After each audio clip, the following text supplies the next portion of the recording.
Oh, come on, man, stop. Go. Come on, man, stop. Hey, Hammer, stop. Hammer, I can't take no more. Hammer, stop. What up? We are back with my Jersey Street Corner, and this is the Prison Talk Show, people. So let's get into it. Now, today, I know y'all saw that title, I Can't Stop Hearing the Screams at Night. Well, today I'm going to explain my own PTSD situation that I still suffer from at times. Now, being in such a traumatic place, such as prison, you're going to see and hear many things. Some things you might even take home with you.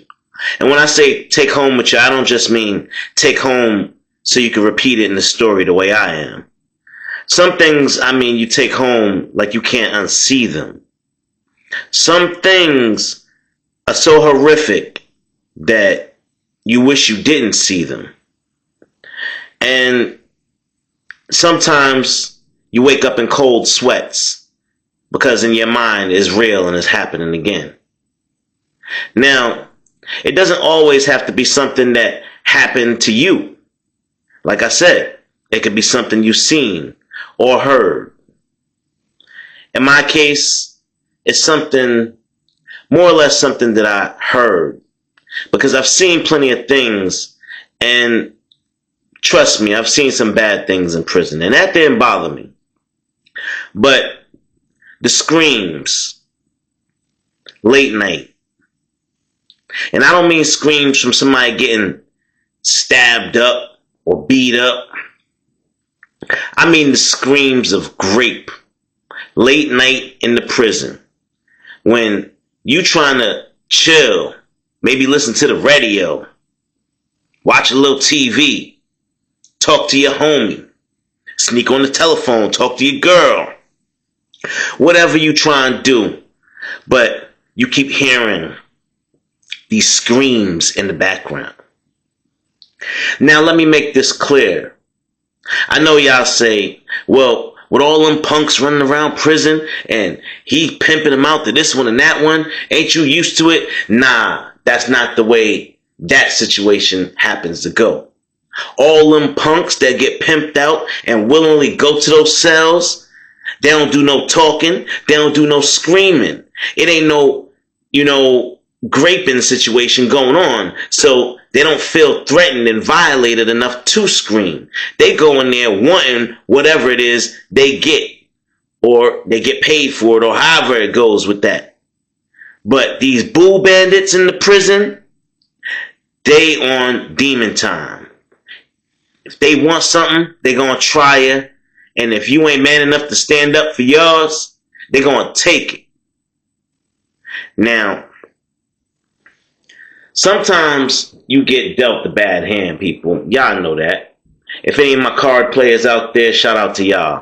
But you know when you get a garbage hand and you look at it and you already know you lost the game. Well, that's kind of how it is when you come to prison and they line you up for your cell assignment. You could get an inmate that's comparable in size to you, or you could get an inmate that's triple in size to you. You could get somebody that did a crime similar to yours, maybe a second or third degree, or you could get put in a cell with somebody with a first degree offense that's more than likely violent.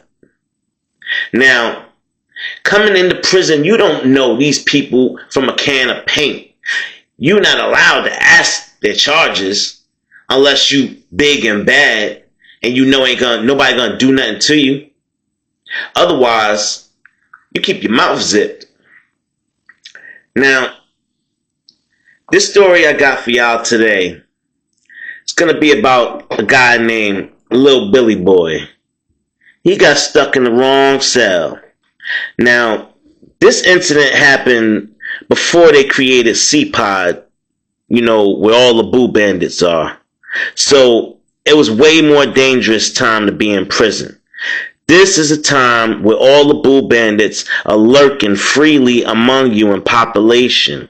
And this is where the skills you learned on the street or in juvenile detention might save your life. Now, I don't care what they tell you about adrenaline or some greater force taking over your body. Look, math is math, science is science. If you are physically weak, you are going to lose a fight, period. Now, one of the first things you learn in prison is how to fight dirty. There ain't no fighting fair, so don't even try it. When you stuck in a bad situation and your ass is literally on the line, there is no way you should walk out that cell assaulted. Either you end his life or he gotta end yours. Throw dirt in his eye, kick him in his nuts, whatever you gotta do to get up out that situation.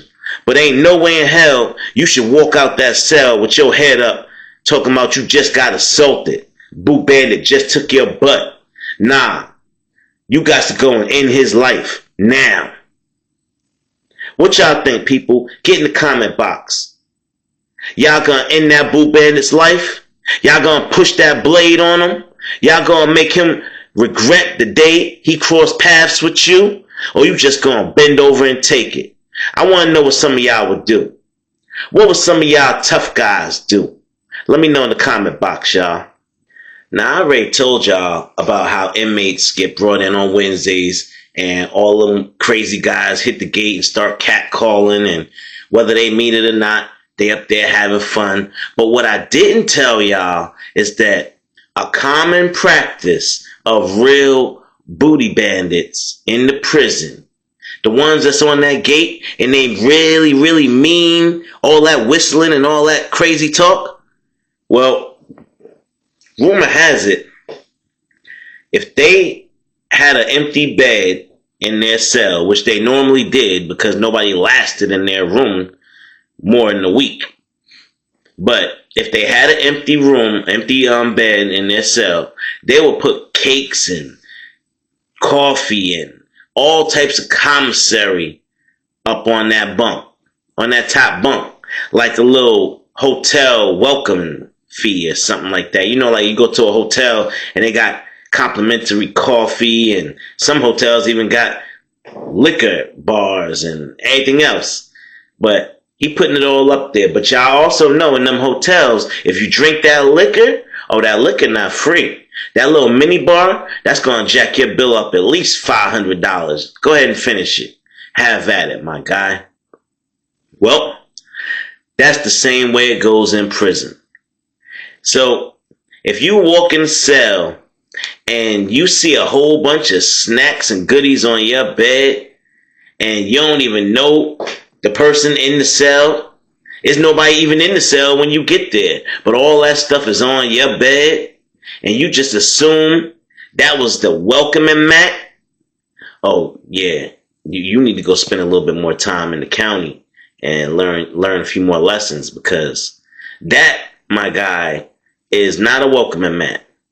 That is a come and take me gesture if you eat that stuff.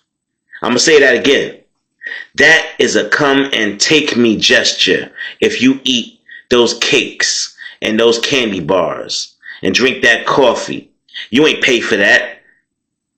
What you should do is politely put all that stuff on the prison desk and leave it right there till the cellmate get back in that cell and ask him, did he leave it? Whatever you do, don't eat it. But some of these inmates is broke and hungry, y'all. So when they get to the prison and they get into a cell and they see all of these things on their bed, a lot of them just dive right in, head first. First the honey bun, then the Oreos, then they eating the M&Ms, then they drinking the Mountain Dew, y'all. Oh shit, they heating up a soup. Next thing you know, they owe somebody $100. And well, you gonna pay one way or another. Now let's get back to little Billy Boy. Little Billy Boy was about maybe I'll give him 5'6". I'm thinking more like 5'5", but I'll give him 5'6". And now, don't get me wrong, height has nothing to do with a fight. I'm not the tallest guy in the world, and I could still pop somebody over 6 feet tall. And I've seen plenty of other short boxers lay people out.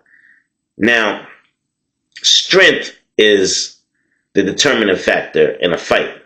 If your muscles are not physically strong enough to withstand the pressure of somebody double your size, then many things could happen. Your bones could break. You know, your limbs could tear. You got to be physically fit to go toe to toe with giants in prison, because you run into a lot of giants in prison. What you think they doing in there? They go in there 150 pounds and they come home 300 pounds of muscle from hitting that iron all day, every day. Now, little Billy Boy, he got stuck in the cell with an inmate named Big Hammer. And that's all everybody knew about him, pretty much. You know, he said just call him Big Hammer. He said Big Ham for short. Like, all right, Hammer. And he used to have this little running joke on the pod. Ain't nobody gonna mess with me. Y'all already know it's hammer time over here. And he looked the part. He looked like he could hammer somebody into the ground with his fist. Big mug. So nobody would have ever thought that he was on diabolical timing. Nobody would have ever thought that he was leaving snack cakes on an empty cell bed, just waiting for a new inmate to arrive.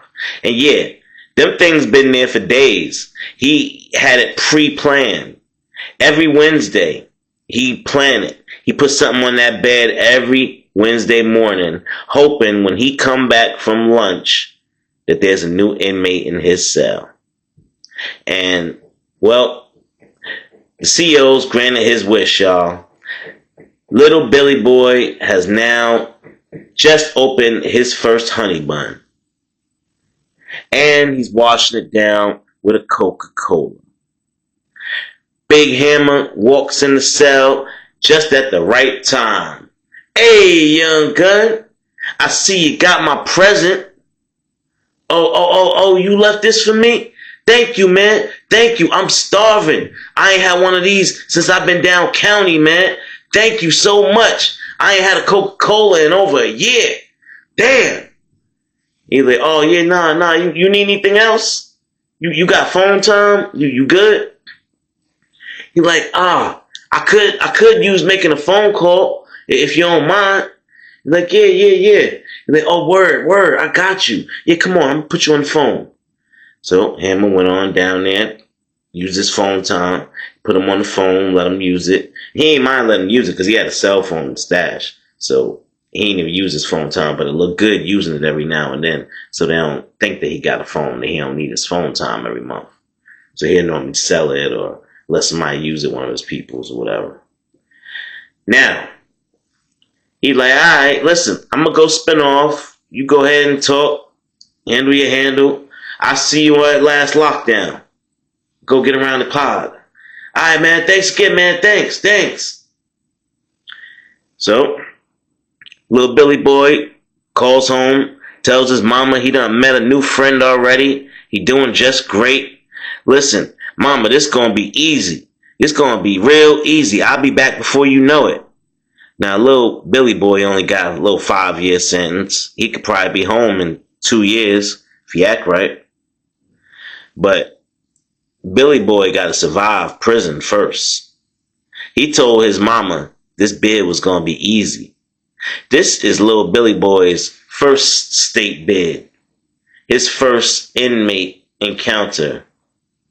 And he just ate a free honey bun and drank a free Coca-Cola.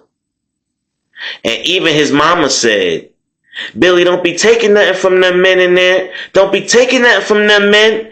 They don't mean you no good. They don't mean you no good, Billy. I'm serious, Billy. Don't you be listening to what they tell you. You're like, oh, mama, come on, mama. I'm grown, mama. I can handle this. I'll be all right, man. Dude, cool. He wanted to put me on the phone with you. Billy, we've been on the phone 30 minutes. How much you gonna owe that man? I ain't got it, Billy. I ain't got it. He like, oh, mama, it's good. It's good. He said, I don't owe him money. It's good, mama. She's like, all right, Billy, listen. I'm going to go ahead and get off this phone, honey. Lord be with you, boy. Lord be with you. I love you, Billy. I love you. If you haven't done so already, like, hype, and share this video, y'all. Hit that subscribe button. Y'all know the vibes. Let's go. Little Billy boy hang up the phone and head on back to his cell. He got a big old smile on his face. Now, in little Billy boy's eyes, Big Hammer can't do no wrong. This man done put him on the phone, gave him food, and he's offering him, a chance at watching the TV later on tonight, listening to the radio. What else could he ask for in an inmate? In a cellmate, rather. So, he get back to the cell. Last lockdown, boom, the door's locked. Click. Now, Hammer keeping his word. He got the TV out on the table instead of on the bed with him. He put it on the table so they both could see it. And he shared the TV with him. And, they hooked up, had a nice little meal and everything. And little Billy boy is just comfortable as hell. And things are going great. So time winding down. And, the jail and the prison get real quiet the later it gets. Now, normally, you'd be sitting there with your radio on with some earphones or whatever, and you can't hear anything, But a lot of times, guys have one AirPod in and one AirPod out because you want to be aware of your surroundings. Even though you lock down, you still want to have air out so you can know what your cellmate's doing at all times, in case you hear somebody walking up with keys or something, if you're sneaking on the phone, all that. Anyway, here is where my PTSD comes in, y'all. This event that I'm going to explain to y'all happened over a 4-day period. So, for 4 days, or rather 4 nights, I heard the most horrific screams coming from the cell next to me. And no matter what I did, I couldn't get away from it. I put the pillow over my ears. I put my earbuds in, turned the music up loud. I tried to just close my eyes and go to sleep and act like I didn't hear it. But the screams and the pain that I could hear in this guy's voice through the screams. Well, let's just say even to this day now, every now and then I might wake up in a cold sweat. Like, what the fuck? And think that I hear those screams in a room next to me.